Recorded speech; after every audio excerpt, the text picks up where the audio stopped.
Good morning, dear friends. It's Fisher here. So today we continue with our beautiful story, The Power of the Spirits, story 34, part 7. And then the book is written by the author Alfred Hosp, and also known as Freddy in the book.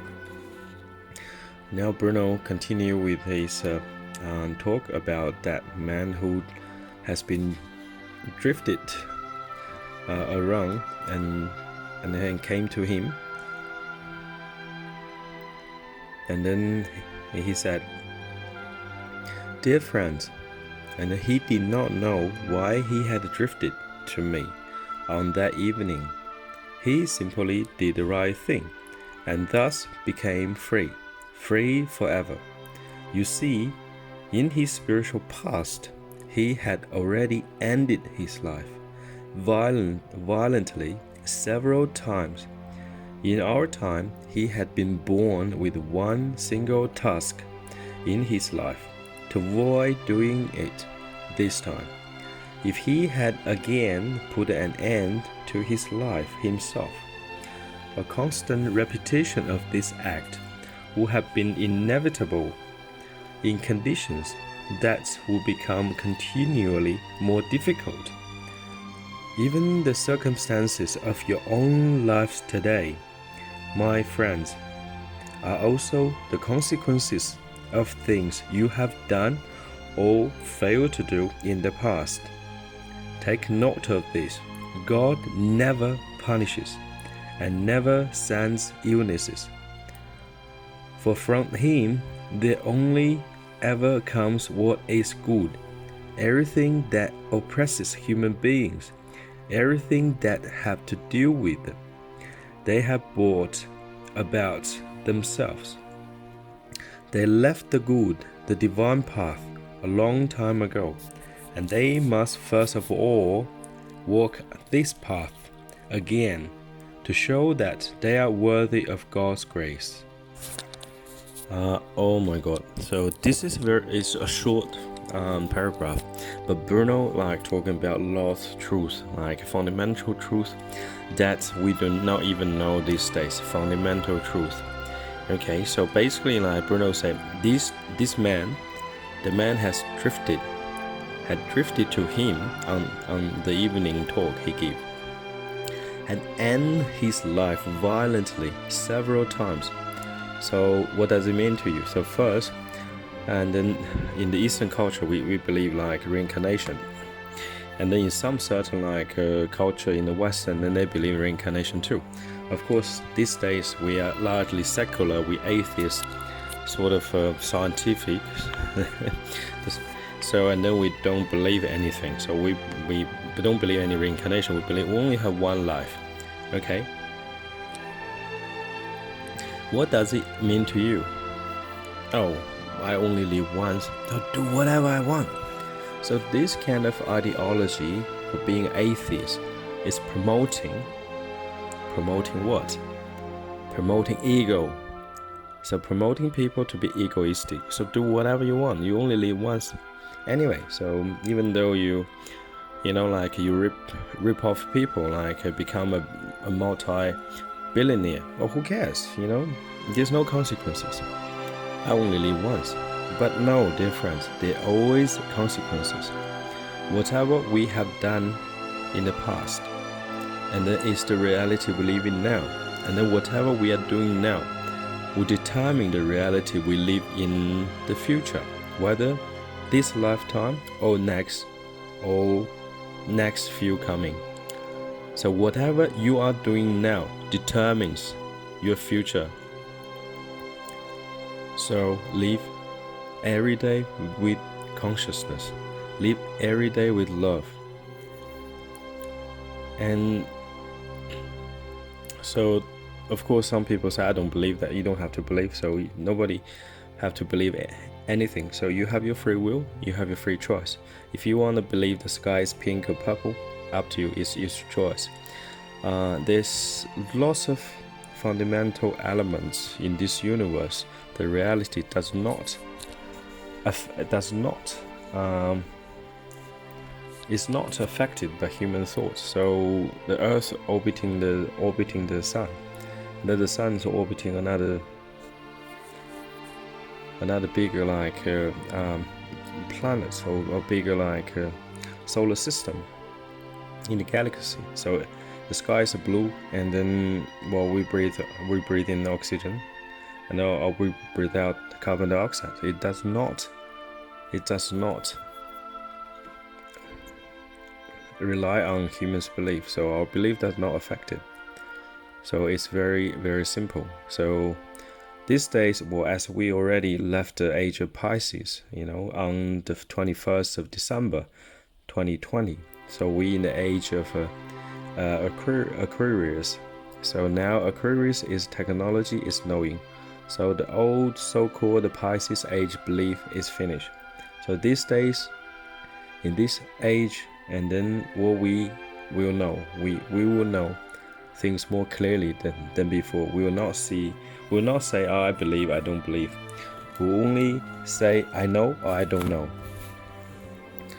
And also, and then Bruno's mentioned one thing here. It's in this man's this lifetime, and then he only have one single task. So it's to avoid commit suicide again, because he had done in the past. So he had failed to achieve what he should achieve in the past. So, and that's why the Bruno say a constant repetition of this act would have been inevitable. So if you have, because God has determined, or God has ordained human being to live a prosper, a beautiful life on earth. So if you cannot do it, if you have not walked on the divine path, which is our only path, we should walk, and we have to walk on, whether sooner or later, whether now or in the future. So if people always end their life, and then they have to repeat again. So in their next lifetime, or the lifetime given by God, they have to do it again. So they have to face the same problems, the consequences, and then to be able to endure it, not to repeat the same mistake. Otherwise, they'll do it again. So, and then you ask the question, when would that be end? Or when they make it right? If they can't make it right, then they can repeat their life 100 times. So they have to keep repeating to make it right. And then to I don't know, maybe I shouldn't say to eternity, but that's the law of karma. You have to make it right. If you end your own life this lifetime, so you have to face it again in the next lifetime. If you do it again, you have to face it again. So, and then eventually, and every time when you end your life, and it become more difficult for the next lifetime to correct it. So live each day with consciousness. So even though you believe your situation is hopeless, but it's not. It never been. There's always hope. There's always hope. There's always a way, dear friend. There's always a way. So have confidence in yourself. And then Bruno mentioned another thing. The fundamental truth is any circumstances of our own life today, and are the consequences of things we have done or failed to do in the past. So, and this is very fundamental karmic law, and of course, so people don't believe, so who cares? So this is karmic law. So what have you done in the past, and then cause whatever the effect you receive today. So as I said, live each day with consciousness. So do a good cause, okay? Make a good cause, and then you have a good effect in the future. So, and then you say, I'm poor today, I don't know how to make a good cause. But at least have a good heart, be nice to yourself, be nice to the people around you. And then also, life is task, okay? So its cause and effect is also a task. So yesterday, you didn't learn to be brave, and then today you have to learn to be brave. So regardless, you have to do this task. If that's your life task, if that task has been set to you to accomplish, you have to accomplish it. Whether today, tomorrow, or the end of your life, or next lifetime. So if there is a task, and then you have to complete a task has been ordained by God, so to the divine path. To me, when I understand, or I grew up in the atheist country, the communist China. So, but of course it's not communist anymore. Now it's national capitalist. So I learned only recent years this how this karmic work, this cycle, because I never grew up with it. So it's you have a cause and then you have an effect. Okay, so whether this cause is good or bad. So whatever the cause is, and then you have the effect. And then you have to endure your life task, and then the task will be good. And this karmic law, and Bruno will mention later on, and then this is only kicked in. So since a human being left the divine path, so this reincarnation cycle is only what brought to effect after human being left God's divine path. Okay, so basically to me it's to have a physical body on earth, and the earth is like a big rehabilitation. So because we have left the path a long time ago, a good path, and then now we have to basically make it right on earth, so we can see, we can hear, we can smell, we can touch, we can feel. So we have to make it right. So that's my personal understanding of how this karmic, why this karmic came, and then to effect, and how this work. And then just because that Bruno didn't mention too much about why and this and that. He just say human being left the path of God, and then the reincarnation cycle kicked in.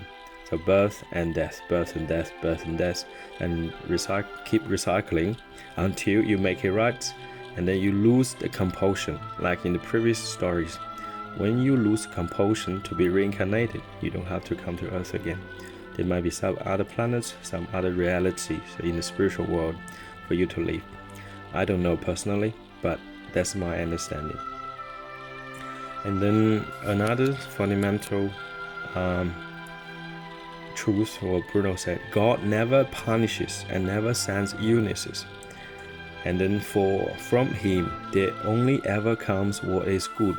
I have this kind of discussion or arguments, whatever, along with my Christian friends, with so many people, even though people believe in, so-called in the religion, so they believe in God punish. If I do good, God reward me. If I do bad, God punish me. I'm sorry, no. Okay, if you do bad, whatever the good and bad you do, it's and then you take the effect, you cause the effect. And then the effect will be whatever the thing you done in the past. So God does not punish you. Okay, it's karmic law. Okay, it's you. If you punch a person today, and tomorrow you be punched likely, and then you have suffered the pain what that person has suffered, and then you say, "Oh, God punished me." No, God doesn't not punish you. It's you punish yourself. Your action yesterday punish yourself today. This is very clear. God does not need to punish you anything, because we still be enough to punish ourselves. We still be enough to not commit good deeds. Okay, not thinking a good thought, not talking a good word. So we always punish ourselves through the law of karma. Okay, dear friends, so God never punish. I have this discussion with my Christian friend. They always say, "Oh, God punish. God does not punish you." And then they say, "Well, if God doesn't punish, how there's how God will brought justice?" I say the justice is you perceive as justice with your human mind. Whether it's the justice of God or not, you do not know fundamentally. And you believe if somebody commit crime, they should be locked up. They should be in jail, or they should be killed. That's your justice. That's your human being's justice, and you believe in punishment. It's right. Otherwise, how we so basically brought about the justice. That is basically revenging. And then God is like the sun. As I say too many times to my Christian friends, they just don't understand. Maybe I'm stupid too, I don't know. God is like the sun. Sun only brings the light. The light only brightens the place. Light does not darken the place. It's very simple. Love does not punish. And the light does not darken the place. It's very simple. So, but of course they always believe in this. They don't believe in cause effect, and otherwise, like, they wouldn't say God punish. They will say themselves they punish themselves. But they always believe in the God punish, because there has to be a justice. Of course, there always will be a justice. But in what way God will bring about the justice? That is the question. Okay, dear friends, I wish you have a good day and God bless.